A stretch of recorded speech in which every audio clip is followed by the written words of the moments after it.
Vamos a hablar un poquito de actualidad.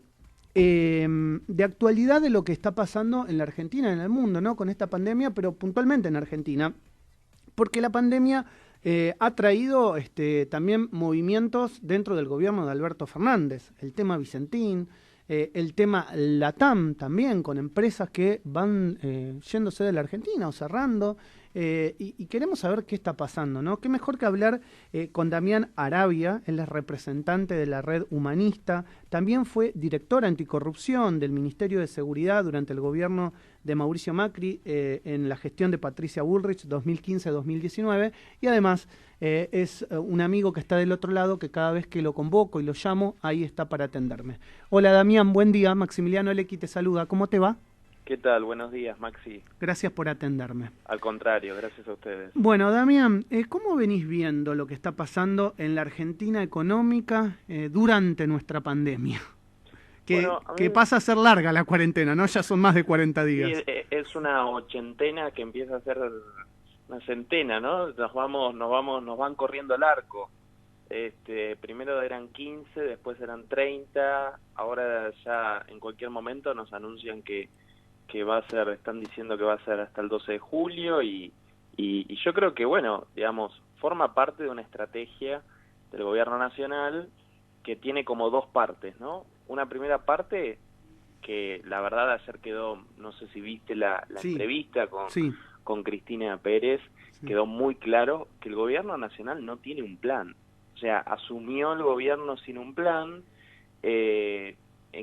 se encontró con esta situación que un poco al comienzo parecía ser como que, bueno, como que nos encerró a todos en una cuarentena eterna y entonces iba como ganando tiempo para algo, pero en definitiva sigue sin tener un plan, no tiene un plan económico, no tiene un plan de seguridad.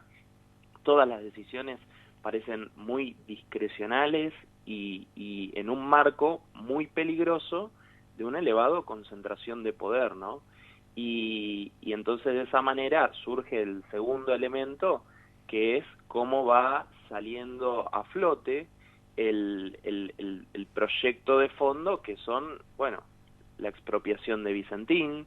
El caso de LATAM es un caso paradigmático porque, a ver, durante 12 años del gobierno de Cristina Fernández de Kirchner y Néstor Kirchner, LATAM fueron absolutamente todo el tiempo vapuleados, hostigados, y bueno, esto es como la coronación de eso, ¿no? Uh-huh. Es como que vuelven sobre los pasos de volver a la hostigación a la justicia, volver a discutir la propiedad privada, volver a discutir que, bueno, a expropiar empresas. Es como una reedición, ¿no? Ahora, obviamente, por lo que vos me estás queriendo decir, esto es, o al menos interpreto, que estaba dentro de la agenda de lo que venía a ser el gobierno. Ahora, en campaña todo esto no se explicitó y otro también por ahí que te está escuchando puede llegar a decir, bueno, pero a ver, que la TAM se vaya no es culpa del gobierno, todas las empresas están o aerolíneas están quebrando en el mundo. Sí, pero fíjate cómo en todas partes del mundo, e inclusive en Argentina, digamos, hay por parte del Estado, vos sabés que el gobierno nacional ha tomado la decisión de imprimir dinero a lo loco. Uh-huh. Bueno, digamos, son tiempos extraordinarios que quizás ameritan algunas decisiones extraordinarias, pero entonces hay una asistencia por parte del Estado a diversas empresas. Y con LATAM se deja que entre a la quiebra, que se vaya, que hay 1.700 familias que se calculan que estarían Sí, perdiendo, directa, digamos, después sus cuando hablas de ingresos. impuestos Claro, por de supuesto, personas sí. o de trabajos indirectos, eso es mucho más. Por supuesto, siempre el impacto después es mucho mayor, ¿no?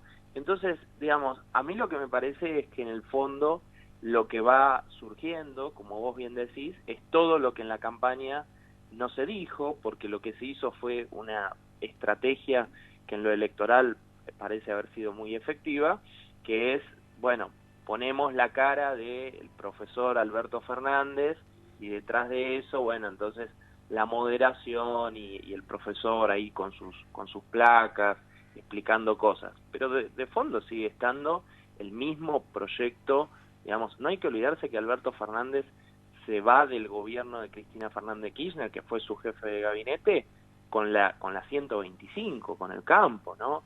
Entonces, pensar que es algo distinto a lo que ya sucedió, bueno, me permito dudar un poco. Los actores son los mismos, el proyecto es el mismo, ¿por qué ahora harían algo distinto, no? Uh-huh.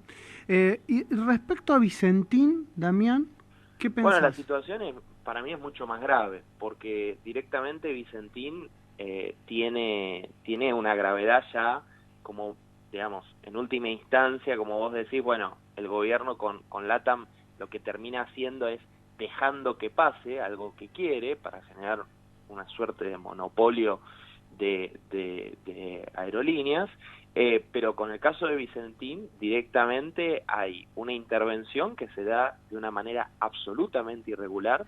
Vos sabés que la intervención la tiene que dictar el juez, no la puede tomar el Poder Ejecutivo así como se levanta una mañana y es como que mañana te digan, bueno, mirá, intervengo Sónica, o intervengo la peluquería de la esquina, o intervengo el taller de mecánico. No puede hacer eso. Pero espera, ayer Cristina Pérez le preguntó eso al presidente de la Nación y él y la mandó a leer la Constitución y la ley de concursos y quiebra. Bueno, al presidente le sale de adentro, digamos, cada vez que se pone como un poco nervioso, le sale una cosa. Yo he pensado, digamos, lo asimilo siempre, no sé si recordarás esa novela de comienzo del siglo pasado, que se llamaba Dr. Jekyll y Mr. Hyde, sí, ¿no? Sí. Entonces, de día era como ese médico, ese científico, y de noche se transformaba y de pronto aparecía el monstruo. Bueno, acá tenemos el profesor que va y da la clase y nos explica con sus filminas, y de pronto cuando se pone nervioso porque queda demostrado que no tiene un plan, que no tiene una organización, lo que pasa es que aparece, digamos, un señor que se violenta con periodistas, o sea, una cosa realmente no propia de un sistema democrático, de un sistema en donde vos podés expresar lo que vos pienses y podés no estar de acuerdo, y puede decírselo, mire, yo no estoy de acuerdo, pero de ahí a mandar a una periodista calificada, reconocida, de trayectoria, a leer, la verdad, me parece una bajeza total, ¿no? Entonces, pero en el fondo la cuestión es que acá lo que hay es una discusión de dos visiones de país muy distintas, que es aquellos que creemos en el valor de la propiedad privada, que creemos en el valor del empleo, que creemos en el valor de la producción, que creemos en el valor del esfuerzo, y aquellos que piensan que pueden venir a quedarse con el fruto del trabajo de otros. Realmente, digamos, es algo que en la mayoría de las partes del mundo esto ya es una discusión superada.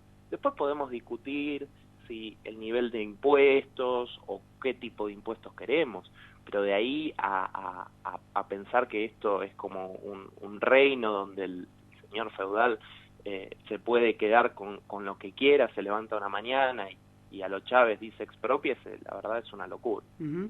¿Qué pensás respecto de la justicia también, de la justicia argentina? Porque, bueno, mucho se está hablando y se está comentando de escuchas que habrían sucedido durante el gobierno de Mauricio Macri, también gente dentro del gobierno, creo que se presentó como querellante Horacio Rodríguez Larreta y también lo estaría pensando María Eugenia Vidal. ¿Vos tenés alguna opinión formada al respecto de todo esto que se está hablando, que se está diciendo? Mira, yo creo que siempre está bien que la justicia investigue en general, pero a mí me parece que lo que hace el gobierno es desviar la atención con cosas que no son reales. Esa es mi percepción de todo esto, digamos. Ya lo han hecho. Hay que acordarse que Mauricio Macri, cuando era jefe de gobierno, también lo habían intentado implicar falsamente en una serie de escuchas ilegales en la ciudad. O sea, digamos, es como la reedición, ¿no? Y me parece que lo que están tratando de hacer es poner el foco como intenta la otra vez el jefe de gabinete Santiago Cafiero, de decir, bueno, ¿se imaginan qué hubiera pasado si en este momento estaba en el gobierno? A ver, Cafiero, usted no puede ser contrafáctico, usted es el jefe de gabinete de la nación, no es Mauricio Macri, entonces póngase a laburar usted. Pero lo que hace es como desviar la atención, ¿no? Y decir, bueno, pero se imaginan, sí, bueno, imagínese lo que quiera, pero póngase a trabajar.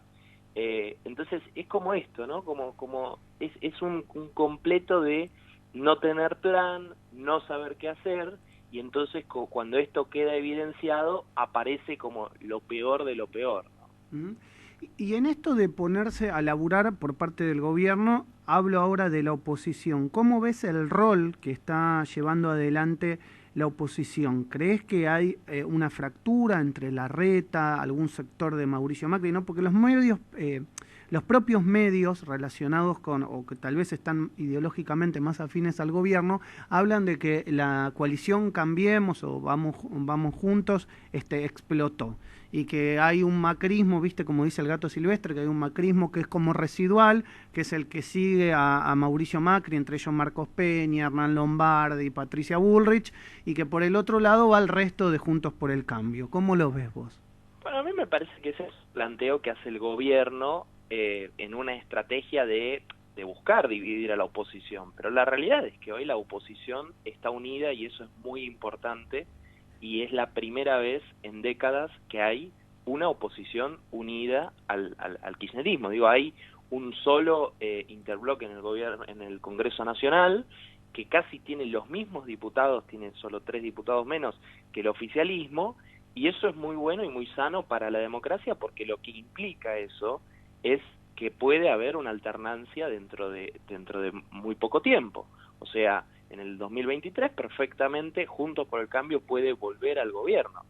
Esto es una anomalía en la historia argentina, no ha pasado hace décadas, y el gobierno siempre lo que trata es dividir a la oposición, porque si divide a la oposición, entonces ya esa situación es como que pierde ese equilibrio, ¿no? Mientras vos tengas en las democracias desarrolladas una oposición fuerte al gobierno de turno, al oficialismo de turno, siempre el gobierno se tiene que esforzar más y tiene los límites mucho más marcados. Entonces a mí me parece que lo que ellos hacen es buscar dividir a la oposición y hacer este planteo, como vos decís, de halcones y palomas, y que hay unos buenos y otros malos, y con unos hablamos y con los otros no, pero la realidad del asunto es que hoy en la Argentina hay una oposición que está unida, hay 3 partidos políticos principales que tienen a sus presidentes, a Maxi Ferraro, a Patricia Bullrich,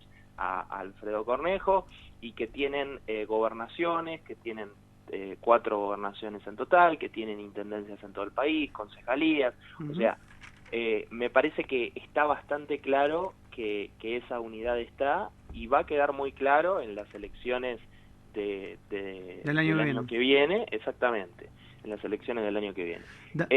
La búsqueda acá tiene que ser permanentemente, ser claros, tiene que ser y salir en defensa, digamos, de los principios más fundamentales, que son, como te decía antes, o sea, después tenemos diversidad de opiniones en algunos temas. Pero están unidos. Pero hay unidad, y hay unidad de concepto en la representación y en la defensa del trabajo, de la inversión, del emprendimiento. En eso hay una claridad y ahí estamos defendiéndolo. Damián, gracias por estos minutos con Radio Sónica. Te mando un abrazo grande, cuídate mucho. Al contrario, gracias a ustedes. Un abrazo grande. Damián Arabia, charlando en la mañana de Radio Sónica, como te dije en la presentación, representante de la Red Humanista, y también fue director anticorrupción del Ministerio de Seguridad de la Nación entre el año 2015 y 2019.